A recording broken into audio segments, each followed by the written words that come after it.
वह इस समय दूसरे कमरे में बेहोश पड़ा है। आज मैंने उसकी शराब में कोई चीज मिला दी थी कि खाली शराब वह शरबत की तरह घट घट पी जाता है और उस पर कोई खास असर नहीं होता। आंखों में लाल ढोरे से झूलने लगते हैं। माथे की शिकने पसीने में भीगकर दमक उठती हैं। होंठों का जहर और उजागर हो जाता है और बस होश और हवास बदस्तूर कायम रहते हैं। हैरान हूं कि यह तरकीब मुझे पहले कभी क्यों नहीं सूझी। शायद सूझी भी हो और मैंने कुछ सोचकर इसे दबा दिया हो। मैं हमेशा कुछ न कुछ सोचकर कई बातों को दबा जाता हूं। आज भी मुझे अंदेशा तो था कि वह पहले ही घूंट में जायका पहचान कर मेरी चोरी पकड़ लेगा। लेकिन गिलास खत्म होते होते उसकी आंखें बुझने लगी थीं और मेरा हौसला बढ़ गया था। जी में आया था कि उसी क्षण उसकी गर्दन मरोड़ दूं, लेकिन फिर नतीजों की कल्पना से दिल दहल कर रह गया था।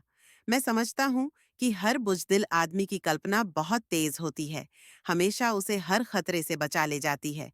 फिर भी हिम्मत बांधकर मैंने एक बार सीधे उसकी ओर देखा जरूर था। इतना भी क्या कम है कि साधारण हालात में मेरी निगाहें सहमी हुई सी उसके सामने इधर उधर फड़फड़ाती रहती हैं।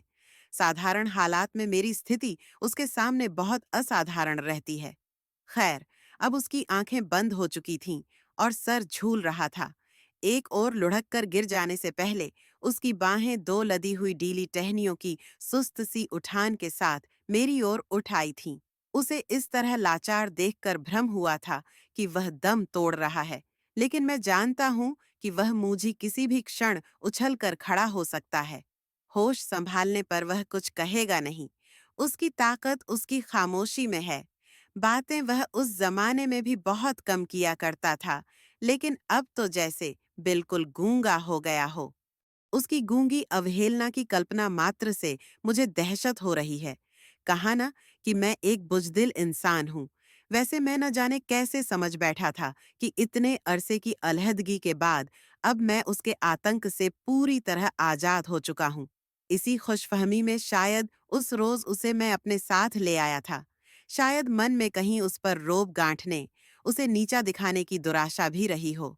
हो सकता है कि मैंने सोचा हो कि वह मेरी जीती जागती खूबसूरत बीवी, चहकते मटकते तंदुरुस्त बच्चों और आरास्ता पैरास्ता आलीशान कोठी को देखकर खुद ही मैदान छोड़कर भाग जाएगा और हमेशा के लिए मुझे उससे निजात मिल जाएगी।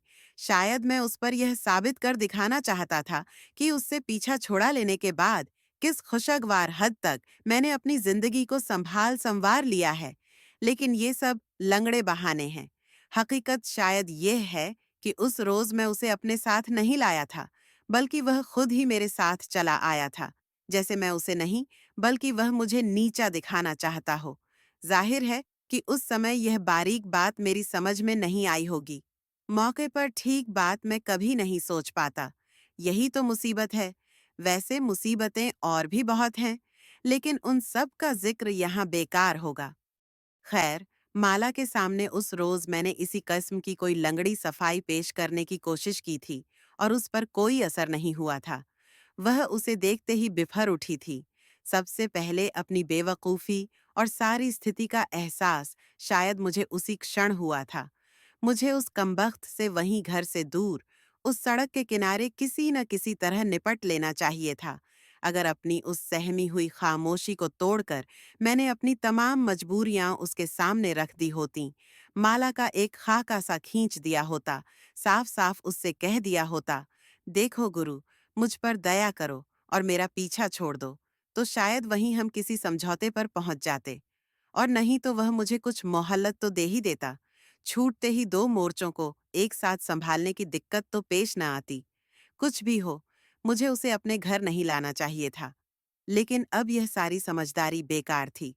माला और वह एक दूसरे को यूं घूर रहे थे जैसे दो पुराने और जानी दुश्मन हों। एक क्षण के लिए मैं यह सोचकर आश्वस्त हुआ था कि माला सारी स्थिति खुद संभाल लेगी, और फिर दूसरे ही क्षण मैं माला की लानत मलामत की कल्पना कर सहम गया था।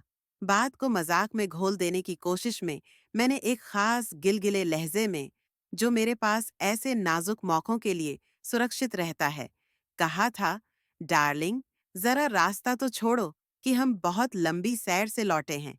जरा बैठ जाए तो जो सज्जा जी में आए। दे देना। वह रास्ते से तो हट गई थी, लेकिन उसके तनाव में कोई कमी नहीं हुई थी और न ही उसने मुझे बैठने दिया था। साथ ही उस मुर्दार ने मेरी तरफ यूं देखा था जैसे कह रहा हो, तो तुम वाकई इस औरत के गुलाम बनकर रह गए हो। और खुद मैं उन दोनों की तरफ यूं देख रहा था जैसे एक की नजर बचाकर दूसरे से कोई साजिशी संबंध पैदा कर लेने की ख्वाहिश हो। फिर माला ने मौका पाते ही मुझे अलग ले जाकर डांटना डपटना शुरू कर दिया था। मैं पूछती हूँ कि यह तुम किस आवारागर्द को पकड़कर साथ ले आए हो? जरूर कोई तुम्हारा पुराना दोस्त होगा, है ना? इतने बरस शादी को हो चले, लेकिन तुम अभी तक वैसे के वैसे ही रहे। मेरे बच्चे उसे देखकर क्या कहेंगे? पड़ोसी क्या सोचेंगे? अब कुछ बोलोगे भी? मैं हैरान था कि क्या बोलूं। माला के सामने मैं बोलता कम हूँ, ज्यादा समय तोलने में ही बीत जाता है और उसका मिजाज और बिगड़ जाता है। वैसे उसका गुस्सा बजा था। उसका गुस्सा हमेशा बजा होता है। हमारी कामयाब शादी की बुनियाद भी इसी पर कायम है। उसकी हर बात हमेशा सही होती है और मैं अपनी हर गलती को चुपचाप और फौरन कबूल कर लेता हूँ। ऊपर से वह कुछ भी क्यों न कहे, उसे मेरी फर्मा बरदारी पर पूरा भरोसा है। बीच बीच में महज मुझे खुश कर देने के ख्याल से वह इस कस्म की शिकायतें ज़रूर कर दिया करती है। तुम्हें न जाने हर मामूली से मामूली बात पर मेरे खिलाफ डट जाने में क्या मज़ा आता है। मानती हूँ कि तुम मुझसे कहीं ज़्यादा समझदार हो, लेकिन कभी कभी मेरी बात रखने के लिए ही सही, वगैरह वगैरह। मुझे उसके ये झूठे उलाहने बहुत पसंद हैं। को मैं उनसे ज़्यादा खुश नहीं हो पाता। फिर भी वह समझती है कि इनसे मेरा भ्रम बना रहता है और मैं जानता हूँ कि बागडोर उसी के हाथ में रहती है और यह ठीक ही है। तो माला दांत पीस कर कह रही थी, अब कुछ बोलोगे भी? मेरे बच्चे पार्क से लौटकर इस मनहूस आदमी को बैठक में बैठा देखेंगे तो क्या कहेंगे? उन पर क्या असर होगा? उफ, इतना गंदा आदमी, सारा घर महक रहा है। बताओ ना, मैं अपने बच्चों से क्या कहूंगी? अब जाहिर है कि माला को कुछ भी नहीं बता सकता था, सो मैं सर झुकाए खड़ा रहा और वह मुंह उठाए बहुत देर तक बरसती रही। वैसे यहाँ यह साफ कर दूं कि वे बच्चे माला अपने साथ नहीं लाई थी। वे मेरे भी उतने ही हैं जितने कि उसके, लेकिन ऐसे मौकों पर वह हमेशा मेरे बच्चे कहकर मुझसे उन्हें यूं अलग कर लिया करती है जैसे कोई कीचड़ से लाल निकाल रहा हो। कभी कभी मुझे इस बात पर बहुत दुख भी होता है, लेकिन फिर ठंडे दिल से सोचने पर महसूस होता है कि शारीरिक सच्चाई कुछ भी हो, रूहानी तौर पर हमारे सभी बच्चे माला के ही हैं। उनके रंग ढंग में मेरा हिस्सा बहुत कम है और यह ठीक ही है, क्योंकि अगर वे मुझ पर जाते तो उन्हें भी मेरी तरह सीधा होने में न जाने कितनी देर लग जाती। मैं खुश हूं कि उनका कानूनी और शायद जिस्मानी बाप हूं, उनके लिए पैसे कमाता हूं और दिलो जान से उनकी माँ की सेवा में दिन रात जुटा रहता हूं।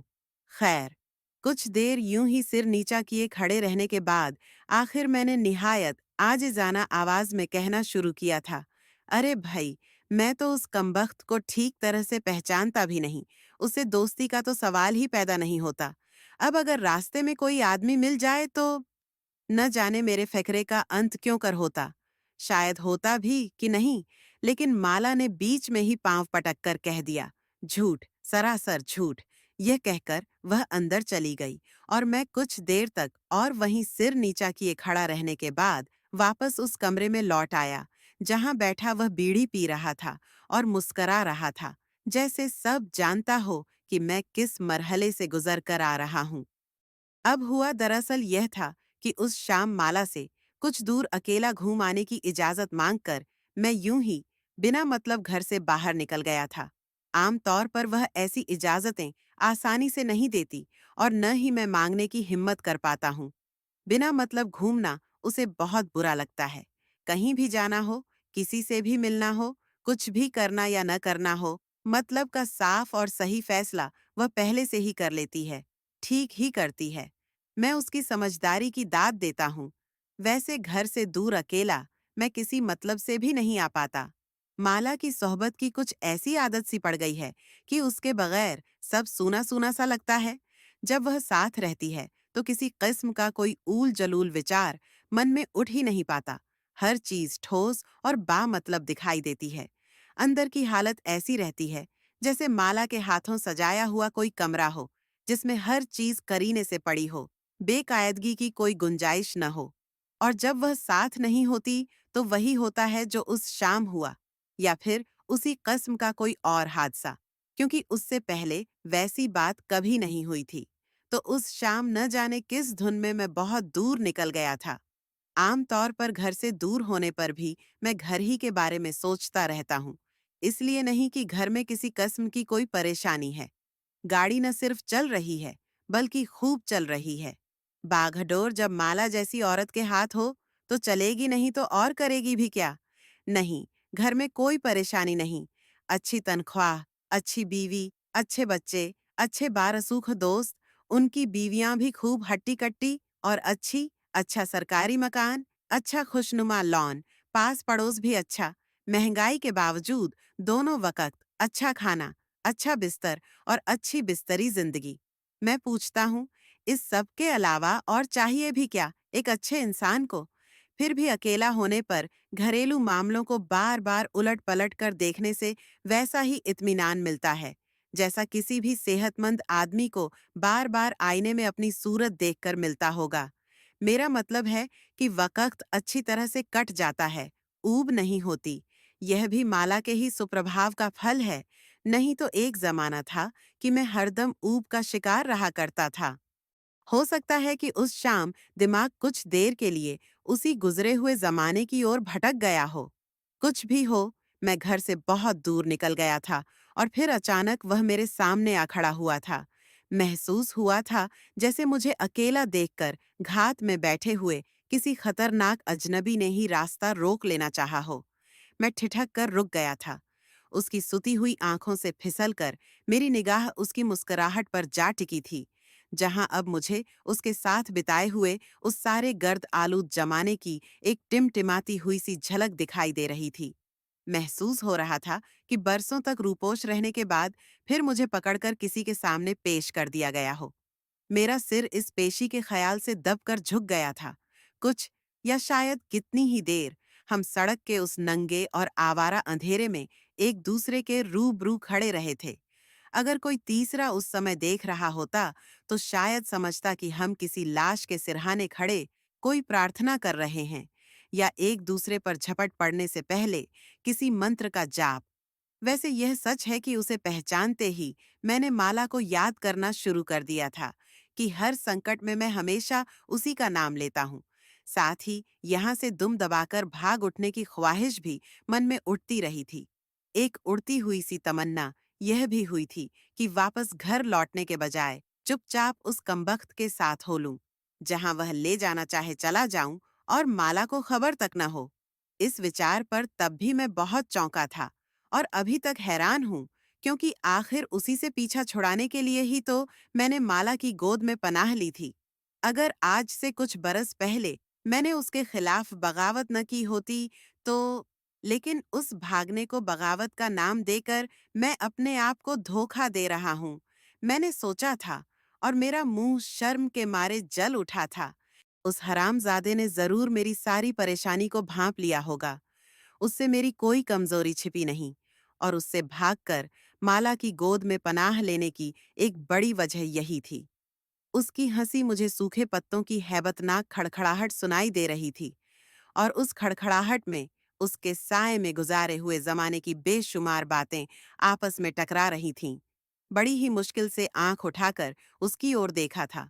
उसका हाथ मेरी तरफ बढ़ा हुआ था। मैं बिदककर 2 कदम पीछे हट गया था, और उसकी हंसी और ऊंची हो गई थी। कसे हुए दांतों से मैंने उसकी आंखों का सामना किया था, अपना हाथ उसके खुरदरे हाथ में देते हुए और उसकी सांसों की बदबूदार हरारत अपने चेहरे पर झेलते हुए मैंने महसूस किया था जैसे इतनी मुद्दत आजाद रह लेने के बाद फिर अपने आप को उसके हवाले कर दिया हो। अजीब बात है, इस एहसास से जितनी तकलीफ मुझे होनी चाहिए थी, उतनी हुई नहीं थी। शायद हर भगौड़ा मुजरिम दिल से यही चाहता है कि उसे कोई पकड़ ले। घर पहुंचने तक कोई बात नहीं हुई थी। अपनी अपनी खामोशी में लिपटे हुए हम धीमे धीमे चल रहे थे, जैसे कंधों पर कोई लाश उठाए हुए हों। जब माला की डांट डपट सुन लेने के बाद मुंह बनाए मैं वापस बैठक में लौटा, तो वह बदजात मजे में बैठा बीड़ी पी रहा था। एक क्षण के लिए भ्रम हुआ, जैसे वह कमरा उसी का हो। फिर कुछ संभल कर उससे नजर मिलाए बगैर मैंने कमरे की सारी खिड़कियां खोल दी, पंखे को और तेज कर दिया, एक झुंझलाई हुई ठोकर से उसके जूतों को सोफे के नीचे धकेल दिया। रेडियो चलाना ही चाहता था कि उसकी फटी हुई हंसी सुनाई दी और मैं बेबस हो उससे दूर हटकर चुपचाप बैठ गया। जी में आया कि हाथ बांधकर उसके सामने खड़ा हो जाऊं, सारी हकीकत सुनाकर कह दूं, देखो दोस्त, अब मेरे हाल पर रहम करो और माला के आने से पहले चुपचाप यहां से चले जाओ, वरना नतीजा बुरा होगा। लेकिन मैंने कुछ कहा नहीं। कहा भी होता तो सिवाय एक और जहरीली हंसी के उसने मेरी अपील का कोई जवाब न दिया होता। वह बहुत जालिम है, हर बात की तह तक पहुंचने का कायल, और भावुकता से उसे सख्त नफरत है। उसे कमरे का जायजा लेते देख मैंने दबी निगाह से उसकी ओर देखना शुरू कर दिया। टांगें समेटे वह सोफे पर बैठा हुआ एक जानवर सा दिखाई दिया। उसकी हालत बहुत खस्ता दिखाई दी, लेकिन उसकी शक्ल अब भी मुझसे कुछ कुछ मिलती थी। इस विचार से मुझे कोफ्त भी हुई और एक अजीब किस्म की खुशी भी महसूस हुई। एक जमाना था जब वही एकमात्र मेरा आदर्श हुआ करता था, जब हम दोनों घंटों एक साथ घूमा करते थे, जब हमने बार बार कई नौकरियों से एक साथ इस्तीफे दिए थे, कुछ एक से एक साथ निकाले भी गए थे, जब हम अपने आप को उन तमाम लोगों से बेहतर और ऊंचा समझते थे जो पिटी पिटाई लकीरों पर चलते हुए अपनी सारी जिंदगी एक बदनुमा और रवायती घरौंदे की तामीर में बर्बाद कर देते हैं, जिनके दिमाग हमेशा उस घरौंदे की चहार दीवारी में कैद रहते हैं, जिनके दिल सिर्फ अपने बच्चों की किलकारियों पर ही झूमते हैं, जिनकी बेवकूफ बीवियां दिन रात उन्हें तिगनी का नाच नचाती हैं और जिन्हें अपनी सफेद पोशी के अलावा और किसी बात का कोई गम नहीं होता। कुछ देर मैं उस जमाने की याद में डूबा रहा।